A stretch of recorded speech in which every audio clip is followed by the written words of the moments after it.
जी अस्सलाम वालेकुम रहमतुल्लाहि व बरकातुहू। एक ऐसा हसास किस्म का टॉपिक है जिस पे शऊर बहुत कम है, और शऊर देने की कोशिश कर रहा हूँ कि मुआशरे में इसकी अवेयरनेस हो जाए, लोगों को पता चल जाए कि क्या है, बीमारियाँ क्या हैं, कौन सी बीमारी कैसे लगती है। तो आज का हसास टॉपिक है बड़ा, वो है जिगर, कि अमराज जिगर क्या है, हेपेटाइटिस क्या है। हेपेटाइटिस नाम उर्फन हम गली मोहल्ले में सुनते रहते हैं, हेपेटाइटिस हो गया, हेपेटाइटिस ए हो गया, बी हो गया, सी हो गया, या यरकान काला हो गया, यरकान सफेद हो गया, या पीलिया हो गया।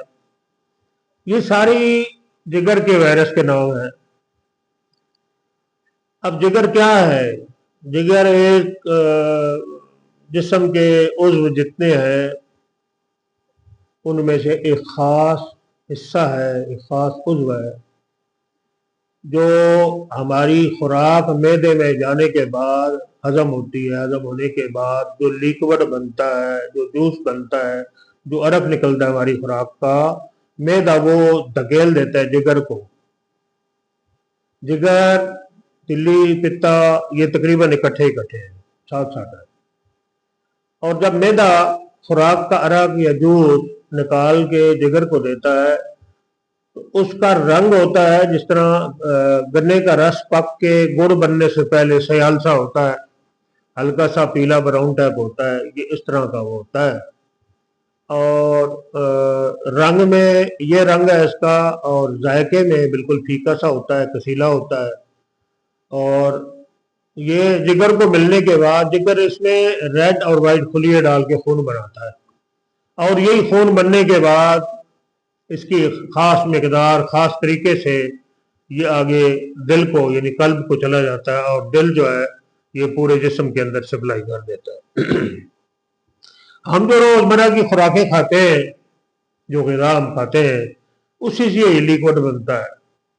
अब किसी बंदे ने गोश्त खाया है रात को, सुबह उठा उसने अंडा खाया ऑमलेट, दोपहर को पकौड़े खाए, और शाम को फिर बिरयानी खा ली, यानी 24 घंटे की इसका खुराक का जायजा लेंगे ना, उसी तरीके का वो लिक्विड मैदा जो है आगे जिगर को देगा, और उसी तरीके का खून बनेगा। तकरीबन 24 घंटे में पहली खुराक, जो सबसे पहली खुराक उसने 24 घंटे में खाई थी, वो गोश्त था।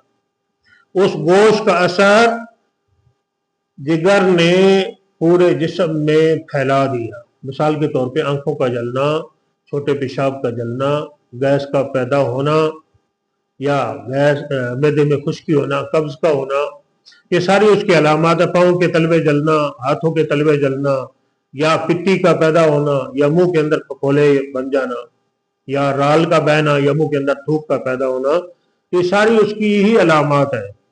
तो डॉक्टर के पास जाएगा, डॉक्टर उससे पूछेगा भाई क्या हो रहा है, ये हो रहा है, ये हो रहा है, ये अलामत बेचारे मरीज ने बनानी है। किसी मुआलिज या हकीम के पास जाएगा तो वो कुछ न बस देखेगा, कुछ उससे सवाल करेगा, क्योंकि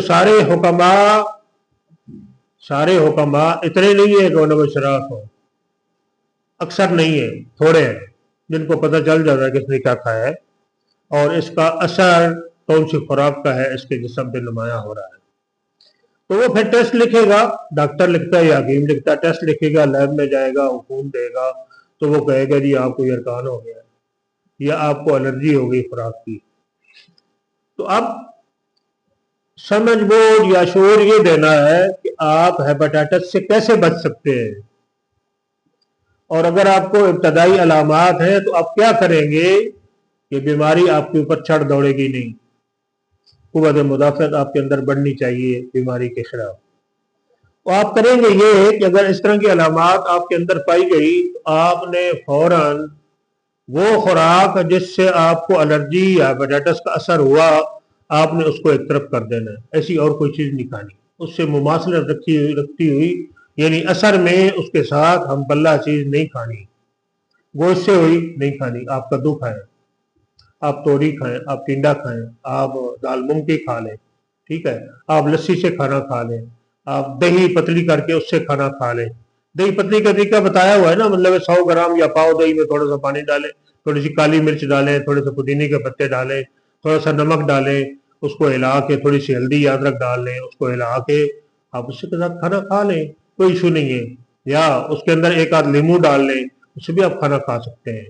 तो वो उस तरीके से खाना खा लें, और उसका असर आप देखेंगे आधे से भी कम हो जाएगा। यानी वो जो जलन है आंखों की या पेशाब की जलन है वो आधे से भी कम हो जाएगी।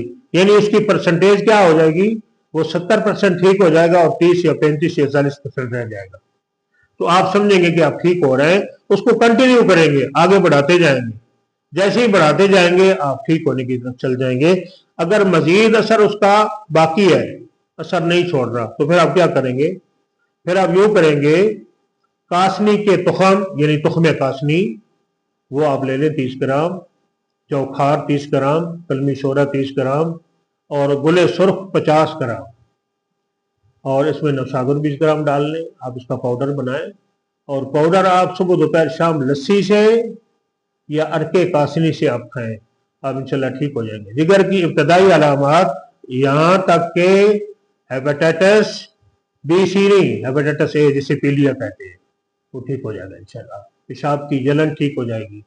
और अगर मैदे के अंदर गर्माइश है, मुंह के अंदर सूजन आ रही है, मुंह के अंदर फफूले बन रहे हैं, वो भी इससे इंशाल्लाह ठीक हो जाएगा। जज़ाकल्लाह। यार इनको कहो अभी